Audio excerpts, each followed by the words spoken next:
Professor Schoolland, a lot of people are concerned that immigrants are going to take their jobs. Can you talk about that a bit?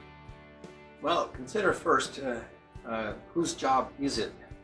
If an employer chooses to hire an immigrant, it's because it's his money and his business, and he makes that decision because he considers it better for his business.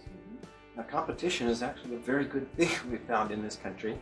That when you feel competition for other people for your work, and you work harder, you get out the skills, and you do better things in order to get better at it. So competition isn't bad for American workers; it's very good. And often, many of the people who come in from many other countries do agricultural work, for instance, picking lettuce in the hot sun in Yuma, Arizona.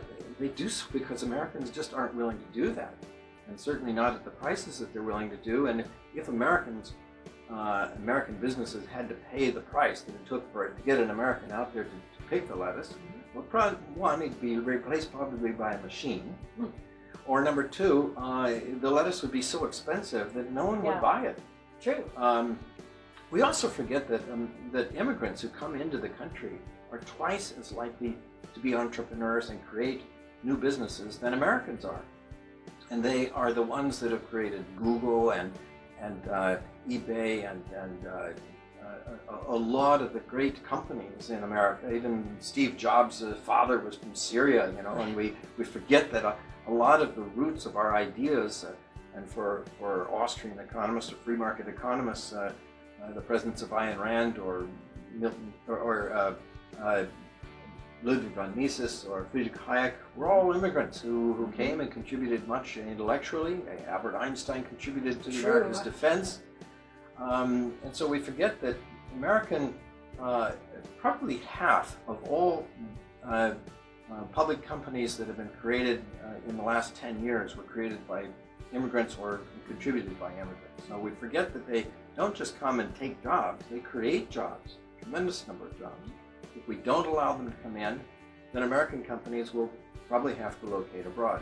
And another thing, if we really wanted other people to stay home in their own place, they would probably prefer to stay. They'd rather not take all the risks of moving to a place that's potentially hostile and unfamiliar.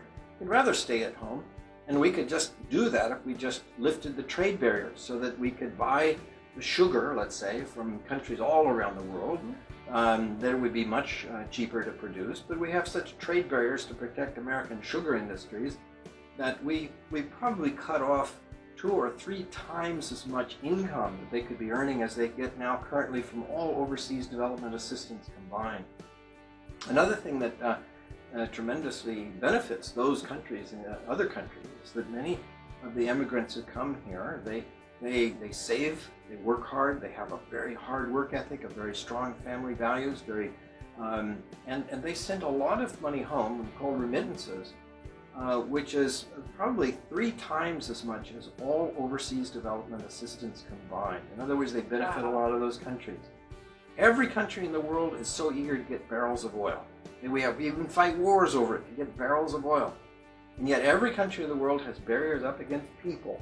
Well, frankly, I think that people are much, much more valuable than barrels of oil. If we really want to benefit our country, allow people to come here and work and produce. And right now we have people, the most PhDs in engineering and in the sciences are people who are coming from India and China and so on. And we don't let them stay here to use those skills that they picked up here. We ought to be then taking advantage of our own educational training and allow those people to stay here and produce the genius ideas and so on that they come here to study instead of going back home and then working elsewhere. I don't mind them going elsewhere, but it does a tremendous disservice to the people of the United States.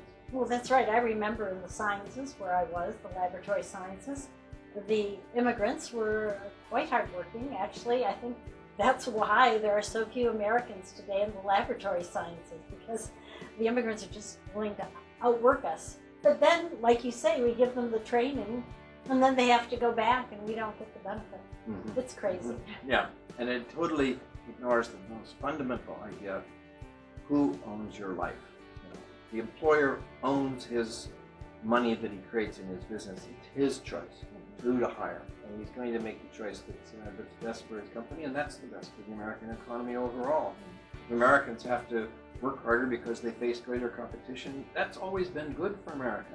And that's our greatest export. The ideas of free markets, which we talk about, and we have to practice it as well. Yes, that's right. Well, thanks for explaining that to our audience, Professor Schoolland. I think that may really enlighten many of us about what actually happens when we have immigration laws. Thank you very much.